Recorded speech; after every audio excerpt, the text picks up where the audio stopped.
Olá, e hoje nós vamos falar sobre flexibilidade metabólica, que é um assunto fundamental se você está em um processo de emagrecimento ou se você está em um processo de definição corporal, se você quer ganhar mais massa magra e perder percentual de gordura, ou até mesmo pela sua busca da saúde como um todo. A flexibilidade metabólica, o que é isso? Vai aparecer para vocês um estudo bem interessante, que eles colocam a flexibilidade como a habilidade de um organismo em responder ou adaptar-se de acordo com as demandas energéticas. Resumindo, é a forma com que o nosso corpo utiliza os nossos substratos de energia, seja carboidrato, gordura ou até mesmo proteína. Mas aqui o que a gente quer nessa flexibilidade metabólica é fazer com que o seu organismo ele seja eficiente em utilizar tanto o carboidrato quanto a gordura como fonte de energia. Isso porque quando a gente faz algumas estratégias, por exemplo, faça uma estratégia low carb, cetogênica, nisso a gente ensina o corpo a utilizar mais a gordura como fonte de energia, porque muito provavelmente o seu corpo não sabe utilizar o carboidrato como fonte de energia e esse excesso de carboidrato que você consome, o seu corpo não consegue metabolizar tudo aquilo ou trabalhar com tudo aquilo e ocorre toda aquela disfunção de um organismo que não sabe nem utilizar o carboidrato e nem a gordura como fonte de energia. As outras estratégias de dieta, que muitas vezes até têm uma quantidade de carboidrato maior, e tem pessoas que conseguem lidar super bem com isso. Porém, quando a gente faz uma estratégia de aumentar um pouco mais a gordura nessas pessoas, elas não conseguem se dar bem porque elas não sabem utilizar a gordura como fonte de energia, apenas o carboidrato como fonte de energia. E aqui o que a gente quer fazer, o nosso grande objetivo em termos de saúde para o nosso corpo, é fazer com que a gente saiba utilizar as duas coisas de forma eficiente. E assim a gente consegue fazer duas formas eficientes de utilizar tanto a gordura quanto o carboidrato como fonte de energia. E aqui eu vou fazer uma série de perguntas para vocês que vai aparecer aí, ou você também se fazer essa análise, se você é uma pessoa que está metabolicamente flexível ou não. Primeira pergunta, você fica agitado ou mal-humorado se não come a cada 2 ou 3 horas? Então, se você é aquela pessoa que fala assim, nossa, eu não posso ficar mais do que 3 horas sem comer, não consigo fazer jejum intermitente. Significa que você é uma pessoa que precisa trabalhar sua flexibilidade metabólica e muito provavelmente você é a pessoa que mais precisa fazer o jejum intermitente e regular o seu processo metabólico.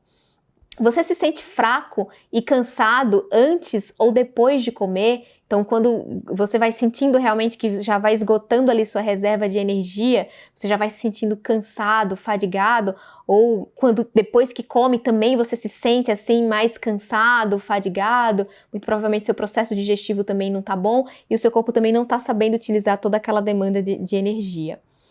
Pergunta 3. Você costuma ter brain fog? Brain fog é uma névoa do cérebro, é como se fosse um apagão que dá no nosso cérebro em algumas situações e muitas vezes reduz a nossa capacidade de ter atenção e foco. Isso também pode ser um resultado de uma falta de flexibilidade metabólica.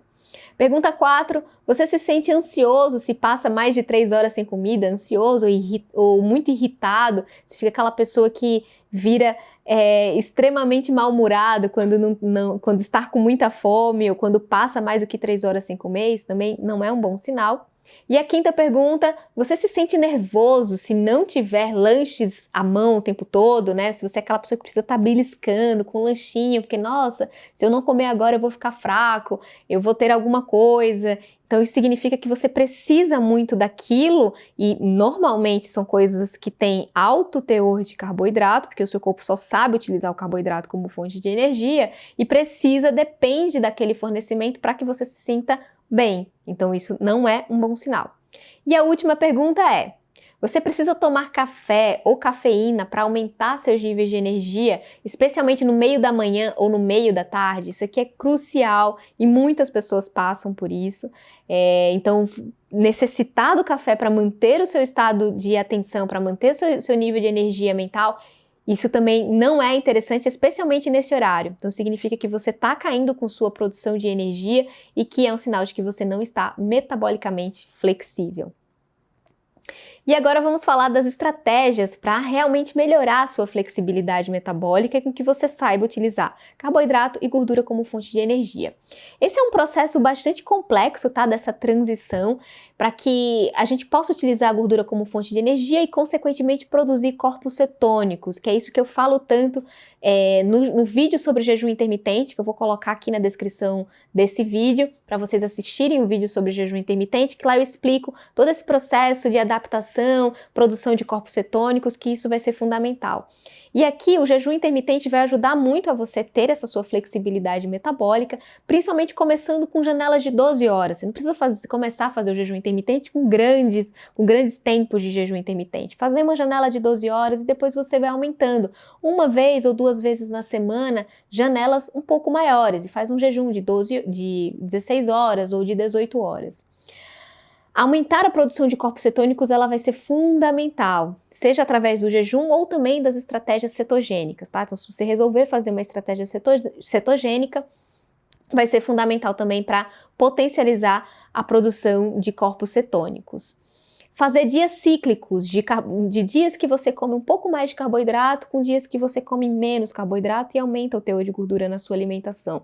Isso vai ser fundamental para treinar essa flexibilidade metabólica e essa sua capacidade de utilização de carboidrato e gordura como fonte de energia, sempre equilibrando a carga glicêmica das suas refeições. E aqui também vai ter uma sugestão de vários suplementos que podem otimizar esse processo.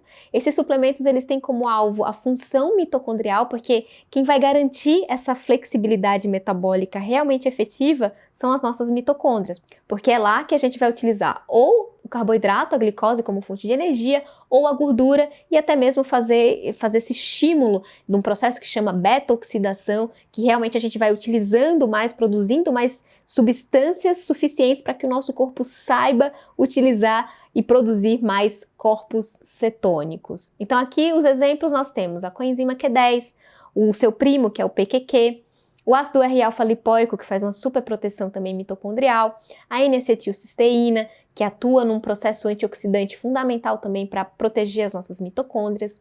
Os triglicerídeos de cadeia média, TCM ou MCT, eles são fundamentais, principalmente o ácido caprílico, eles impulsionam e auxiliam nessa produção maior de corpos cetônicos.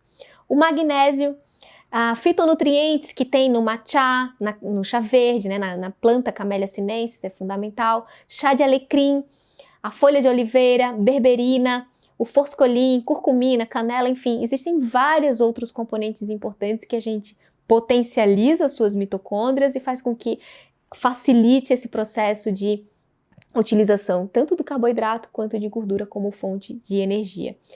Além disso, todo o estilo de vida também vai precisar ser ajustado para isso. Exercício físico, a regulação do ritmo circadiano, seus horários de sono, o tempo do seu sono, se o seu sono está sendo realmente de boa qualidade, e o equilíbrio do estresse, porque o estresse ele pode atrapalhar completamente toda a nossa adaptação a esse processo. Bom, então era isso que eu tinha para falar sobre a flexibilidade metabólica, espero que vocês tenham gostado e até o próximo vídeo. Tchau, tchau!